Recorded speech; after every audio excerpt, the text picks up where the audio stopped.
Good afternoon, and thanks for joining us. Today, Dr. Walensky will share the latest on the state of the pandemic and the BA.2 variant. Dr. Fauci will then discuss NIH's critical role in the research and development of COVID therapeutics. And Secretary Becerra and I will discuss the clear consequences if Congress fails to provide more funds for the COVID response. Let me start by emphasizing a consistent message you'll hear from each of us. We urgently need additional funding from Congress to continue our fight against COVID. We'll start with Dr. Walensky. Dr. Walensky? Thank you, Jeff, and good afternoon, everyone. I'm delighted to be back with you this week. Let's start by walking you through the latest data. We have seen cases decrease dramatically over the past few weeks, and our national numbers remain close to historic lows, which is really encouraging. In some areas, we are now recording small increases, even as cases continue to fall in other areas. We continue to closely monitor data from all of our incoming sources, including wastewater surveillance, cases, and hospitalizations. Nationally, the current 7-day daily average of cases is about 28,600 cases per day, a decrease of about 9% over the previous week. The 7-day average of hospital admissions is about 1,900 per day, a decrease of about 23% over the previous week. And the 7-day average daily deaths are about 900 per day, which is a decrease of about 26% over the previous week. CDC has been closely tracking the BA.2 sublineage of the Omicron variant carefully. The variant has been in the United States for about the past 2 months, and it has been slowly increasing in proportion compared to BA.1. This week, we estimate that BA.2 represents about 35% of circulating variants nationally. As we're learning from our colleagues in Europe, Asia, and South Africa, where BA.2 has resulted in varied peaks of cases, there's no evidence that BA.2 variant results in more severe disease, nor does it appear to be more likely to evade our immune protection. However, it does have increased transmission in comparison to the related BA.1 Omicron variant that circulated in the US this past winter.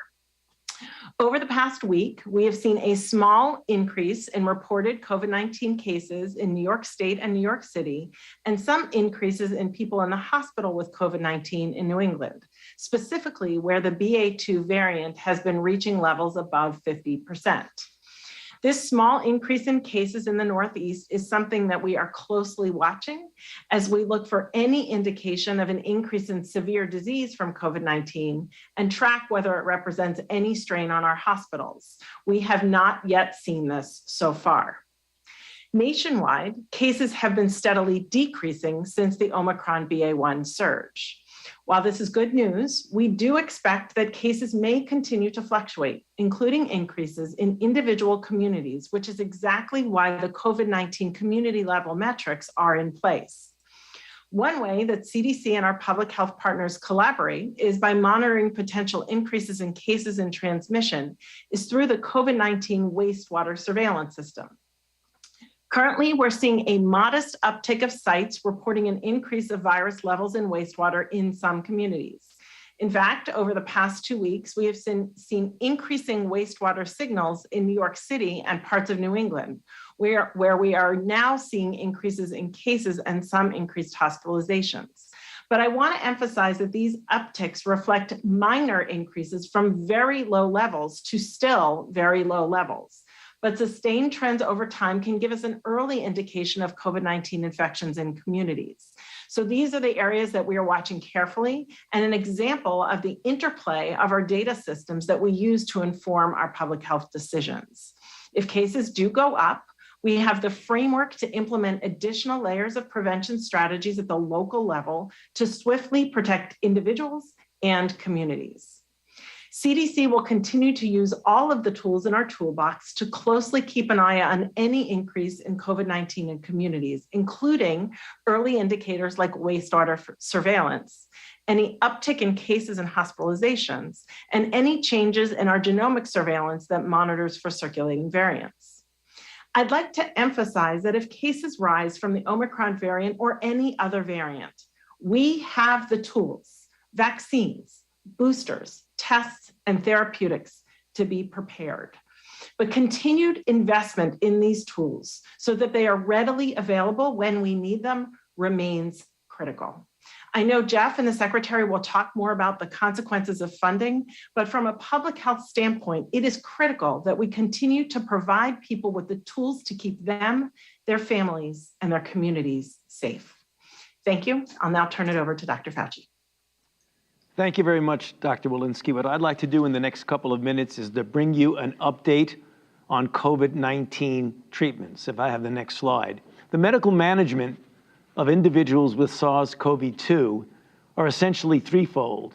One is to control symptoms, which is usually done as an outpatient for many, in fact, the vast majority of people who are infected with SARS-CoV-2. With serious disease, there's end organ support that we've described in the past.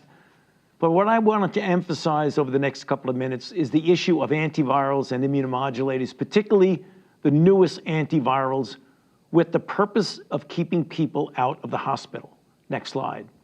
As you can see from this schematic, we now have a number of antivirals in our toolkit for non-hospitalized patients with COVID-19 during the Omicron era.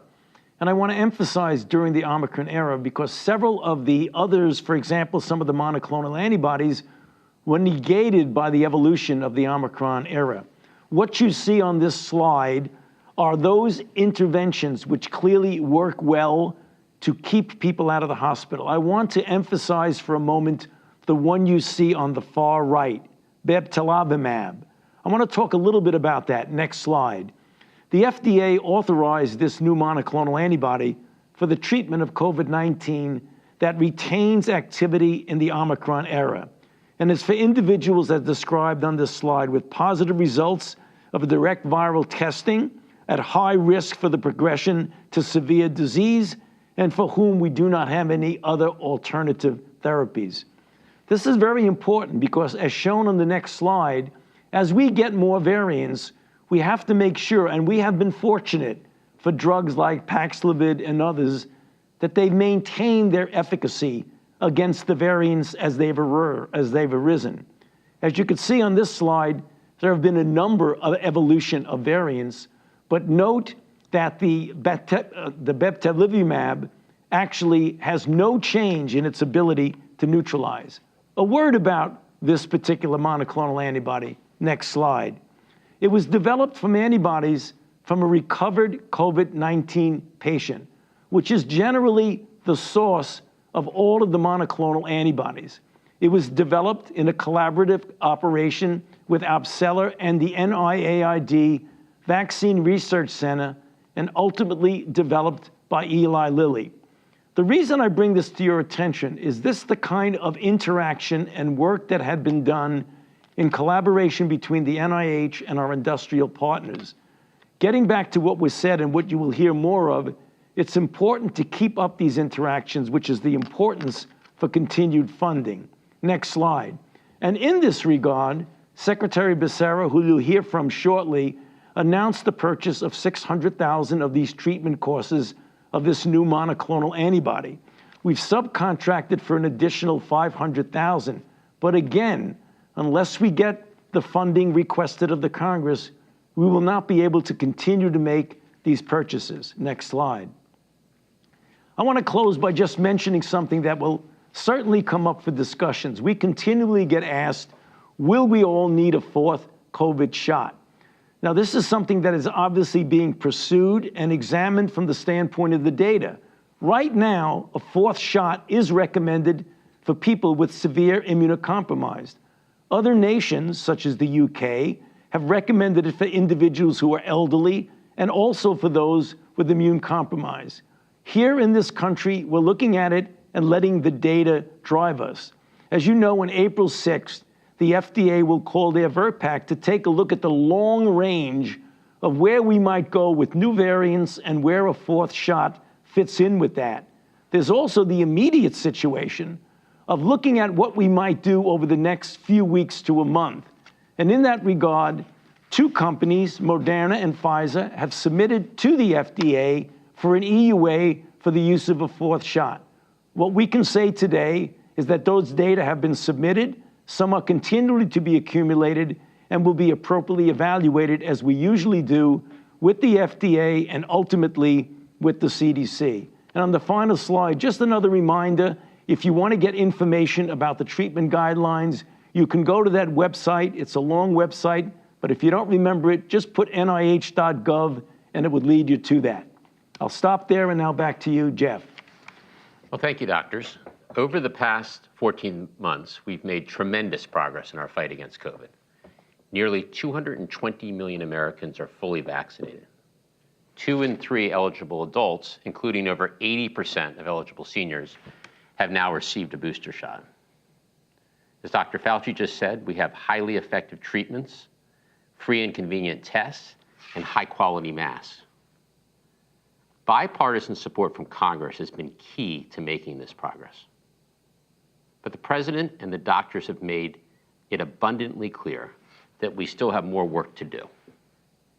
As Dr. Walensky just explained, we're seeing BA.2 rise in Europe and in other parts of the world. And we know cases will fluctuate here at home. If we maintain our preparedness, an increase in cases does not need to be a cause for alarm like it once was. We know what tools we need to fight the virus. Unfortunately, because of congressional action, we're at risk of not having these tools readily available. This should be unacceptable to every American. For months, we've made clear to Congress on a bipartisan basis that funding for core COVID medical supplies, including vaccines, treatments, and tests, was running out. Congress has failed to act. They've failed to provide the necessary funding, and we're already seeing the consequences. Let me turn to Secretary Becerra to describe what's happening as a result of Congress's failure to provide the necessary funding. Secretary? Thanks, Jeff. As Jeff has said, we're in a new moment in our fight against COVID. We've reached here at this point because so many Americans have stepped up and done their part. And because we've had the resources we need to protect our families and to save lives. On numerous occasions, at least 6 distinct times, Congress has been there to drive resources where they've been needed. The latest critical investment came with last year's American Rescue Plan. I want to thank my former colleagues in Congress for the funding that has allowed us to execute on the President's pandemic response. Execution means administering more than 550 million shots in arms here at home, distributing more than 7 million treatments to patients across the country, making hundreds of millions of N95 masks and at-home tests available to the American people for free, and leaving no community behind, including by funding more than 1,400 community health centers so they can get vaccines, treatments, tests, and masks to patients without charge. The President's COVID-19 preparedness plan builds on these efforts to help America move forward safely. But continued execution requires continued support from Congress. And at this stage, our resources are depleted. The fund Congress established to reimburse doctors and other medical providers for COVID care for Americans, in particular the uninsured, is no longer accepting new claims from providers for testing or for treatment services as of yesterday. The fund will also have to stop accepting new claims for vaccination services on or about April 5th. This means doctors, nurses, pharmacists, labs, and other healthcare providers will no longer get payments through the fund for providing these pandemic services to Americans. On monoclonal antibody treatments, we have had to cancel a purchase for additional supplies of these treatments, which had been planned for this week. Our current supply of these therapeutics is projected to start to run out by late May. One of the consequences of diminishing supply or the resources to plan ahead and invest in future needs is that on Monday, we had to cut the supply of monoclonal antibody treatments that we had distributed in the past to every state. That distribution to each state was reduced by 35%. We're also having to scale back our plans to purchase more doses of AstraZeneca's preventative therapies for Americans who are immunocompromised. This increases the risk of having an insufficient supply of this treatment by the fall of this year. The President's COVID team at the White House and HHS has briefed Congress on a number of occasions in great detail on our pandemic preparation, response, and the status of resources. We've provided information orally and in writing to members as requested. Our success in fighting COVID depends on our continued vigilance, our unwavering support for our scientists, our healthcare heroes, our essential workers, and our families navigating this COVID world. We're prepared to execute the President's plan. We look forward to working with Congress, our state and local partners, and every responsible American to come out of this pandemic in a better place. Back to you, Jeff. Thanks, Secretary. I want to outline additional impacts that will occur over the coming weeks and months if Congress does not provide the appropriate level of funding for the continued fight against COVID. Let me start with vaccinations. We have enough supply for the immunocompromised to get a fourth dose. And if authorized in the coming weeks, enough supply for fourth doses for our most vulnerable, including seniors. So we have enough inventory of vaccines to support possible fourth doses this spring. However, if the science shows that fourth doses are needed for the general population later this year, we will not have the supply necessary to ensure shots are available, free and easy to access for all Americans. Without more funding, we can't procure the necessary vaccine supply to support fourth shots for all Americans. Furthermore, if things change and there's a need for a new vaccine, a new formulation, for example, a variant-specific vaccine, we won't be able to secure doses for the American people, and we won't be able to ensure America is first in line for them.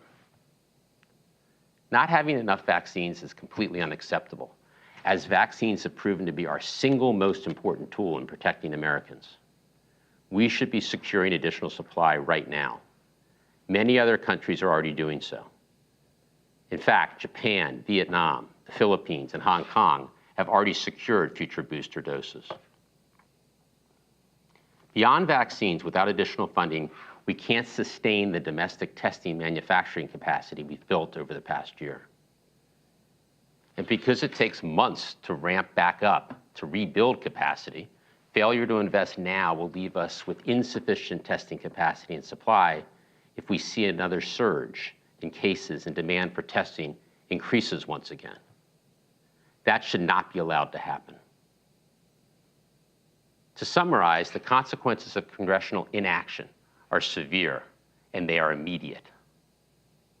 The uninsured fund is winding down. Fewer life-saving monoclonal treatments are being sent to states. Fewer treatments available for the immunocompromised. And we risk not having sufficient vaccine supply or testing capacity. These consequences will only get more significant over time with less treatments, vaccines, and tests for the American people. Congressional inaction also hampers our global response. We all know this virus knows no borders. And leaving large unvaccinated populations worldwide will increase the risk of new deadly variants emerging that could put Americans at risk. Under President Biden's leadership, we've donated 1.2 billion vaccine doses to the world, with more than 500 million doses already delivered to 113 countries. The challenge now is turning these vaccines into vaccinations. But without more funding, we can't extend the support to under-vaccinated countries that they need this year to get shots in arms. The bottom line is we've made tremendous progress across the last 14 months in the fight against COVID. And the President has a plan to sustain and build on this progress and ensure we remain prepared in the face of this very unpredictable virus. But we need Congress to act and provide $22.5 billion in immediate emergency funding so we can execute on the plan, so we can be prepared for whatever comes next. Importantly, those who have been on the front lines, Republican and Democratic governors, hospitals across the country, teachers, and 200 leading public health experts have all called for additional funding for the COVID response. Further congressional inaction will set us back, leave us less prepared, and cost more lives. There's no time to waste. Congress needs to act. With that, let's open it up for questions. Over to you, Kevin. Thanks, Jeff. We have time for a few questions today, so everybody please keep their questions brief. First, let's go to Sabrina Siddiqui at the Wall Street Journal. Thank you, as always, for doing the briefing. I just wanted to circle back to the BA.2 variant. Is it your expectation that that will become the dominant strain here in the US? And while cases overall, as you said, are in decline nationally, do you expect that we may still see an Omicron type surge as we did over the winter? And how are you defining the community transmission levels in terms of restrictions like masks, to move from low to medium to high? Is it focused just on hospital admissions, or is there a certain threshold or benchmark of cases that would necessitate, for example, bringing back masks? Thank you. Okay, Dr. Walensky. Yeah, thank you, Sabrina. So we do anticipate, and we have seen over the last 8 weeks as we've been following BA.2 here, that it is representing an increasing proportion of the cases that we have. Now, of course, that is a smaller number of cases, but we do anticipate over the weeks that we may see it become the predominant variant here, as it has already in the Northeast. In terms of how we're defining and what I will say, though, is back to what Jeff and I just spoke about.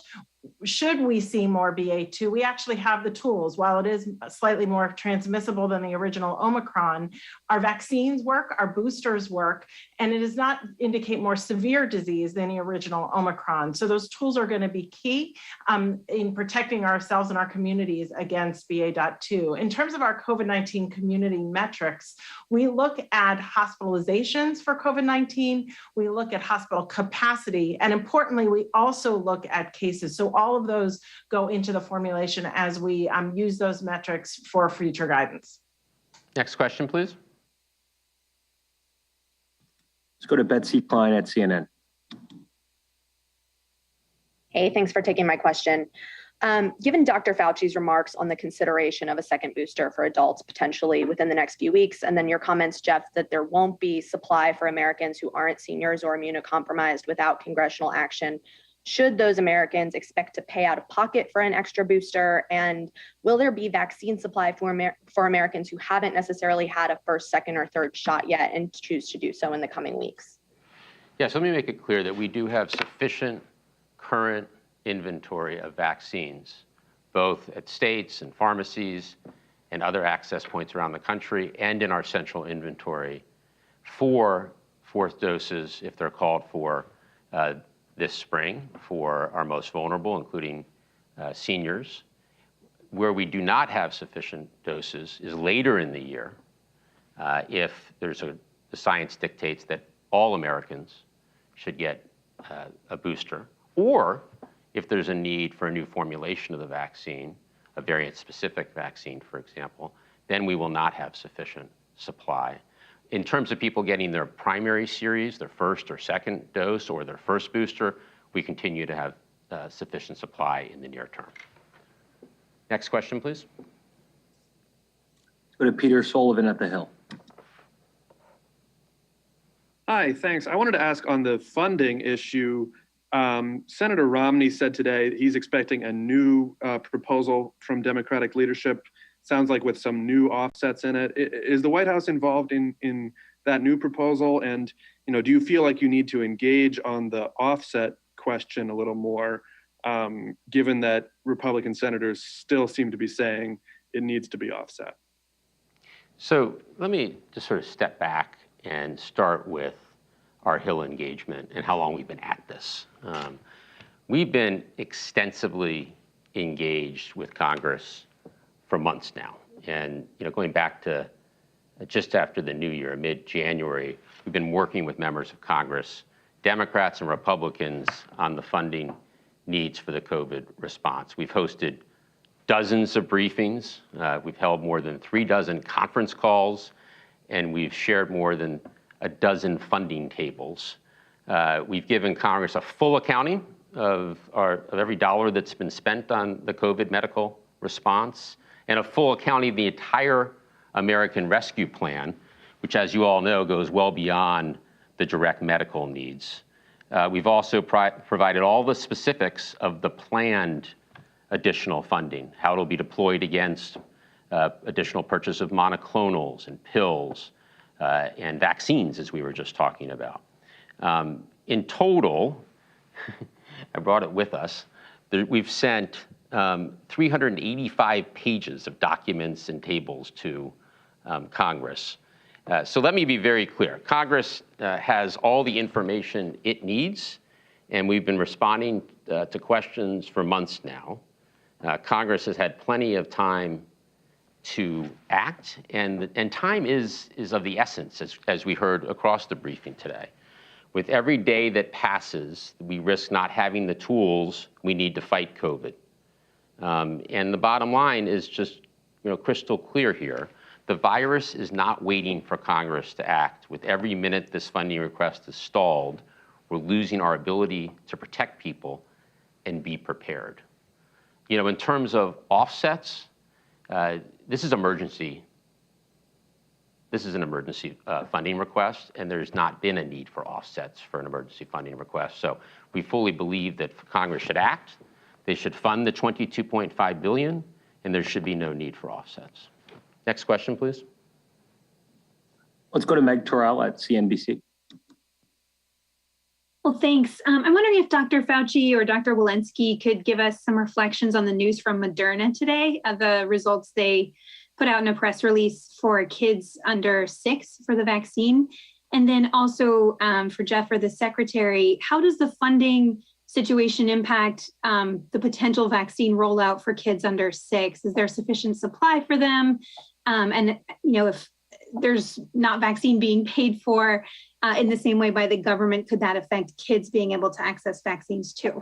Okay, Dr. Fauci on the Moderna news. Yeah, thank you for that question, Meg. So the data and the announcement made by Moderna reflects a study done in collaboration with the National Institutes of Health, in which they looked at the effect of a 25 microgram dose of the Moderna product in children within the age group of 6 months up to 6 years, less than 6, but from 6 months up. The primary endpoint of the data was not an efficacy endpoint. It was immunogenicity, to see if that dose in that particular cohort induced a response comparable to the higher dose that you see in the adults. And it met that primary endpoint. Also, the safety profile was quite good. Nothing more or less than you would naturally see with so many other vaccinations. However, there was enough events with regard to infection and enough people in the study that they were able to get an efficacy signal. But the efficacy signal was for infection, and there was not enough or any severity of disease either in the placebo or in the vaccine group to make any determination of the efficacy against severe disease. The efficacy against infection was 44%.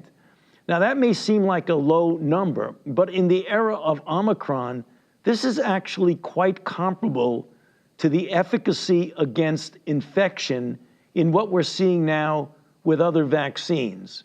So the data look pretty good right now. They're going to make those data available to the FDA. They will be submitting within a reasonable period of time for an EUA for that particular group, for that particular purpose. In terms of the supply, we do have that supply secured for kids under the age of 6. So that is good news. And we will be ready operationally if the vaccine and when the vaccine is authorized and recommended, and we'll have those vaccinations available at tens of thousands of locations across the country that parents know and trust. So we do have the supply secured, and we will be ready operationally. Next question, please. Let's go to Jeff Mason at Reuters. Thank you. One follow-up on the issue of an additional booster. Isn't it, if I understood this correctly, isn't it possible, Dr. Fauci and Jeff, that there could be approval for everyone in the country to get a 4th booster coming up? And if that is the case, does the United States have enough vaccine for that? And I don't mean later in the fall, Jeff, but I mean like right now, if that comes through. And then one other question for Dr. Lewinsky, could you let us know if the CDC is planning to lift the Title 42 order for all other migrants at the border, and if so, or if not, why or why not? Thank you. Dr. Fauci.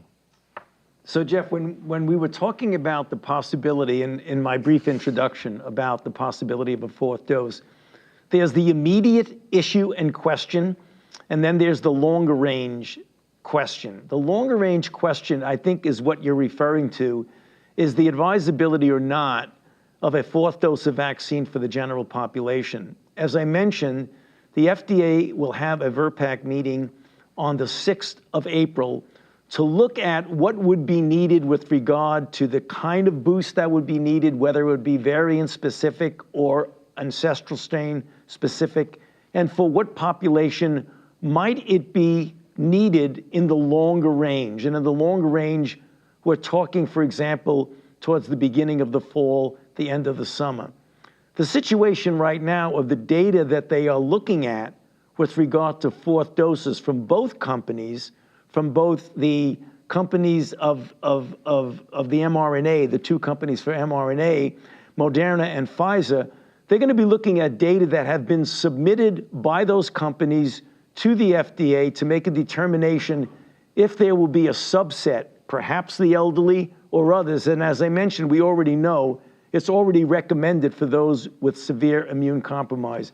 So people need to understand the difference between what's being looked at in the next few weeks for the immediate versus the longer range, which would involve the question you also asked of Jeff, if a determination is made that we need to do boosters for everyone, will there be available supply? But Jeff, back to you. I think you captured it well. I think that we do have a sufficient supply for what we anticipate could be authorized and recommended in the coming weeks, months. However, when you get later in the year, if there is vaccine fourth dose recommended for all Americans, we need the funding to secure enough supply to ensure that we have sufficient doses for all Americans.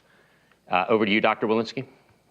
Yeah, thank you, Jeff. So we last reassessed Title 42 at the end of January. As you recall, that was just around or right after the peak of our Omicron surge, and we had hospital capacity challenges really across the country. That reassessment is due next week again, and we are currently reviewing the data and evaluating it right now, so more soon to come. Thanks. Next question, please. A couple more questions. Let's go to Victoria Knight at Kaiser Health, please. Hey, thanks so much for taking my question. As you guys outlined today, funds are running out to reimburse providers for COVID-related treatment of the uninsured. So what if Congress doesn't act soon? What is the administration's plan for this? And does this mean uninsured people will be left with big bills for COVID care? Secretary Becerra. So we're planning to continue to provide the different services that we have put in place over the last year. We're going to continue to divert whatever resources we can to make sure we address the COVID needs of the American public. We'll continue to provide assistance in regions of the country where COVID is still hitting hard and providing medical support where we can. So we'll continue to do everything we can. We'll exhaust every dollar that we have. We'll use every dollar that we can that is flexibly available to continue to provide for the need.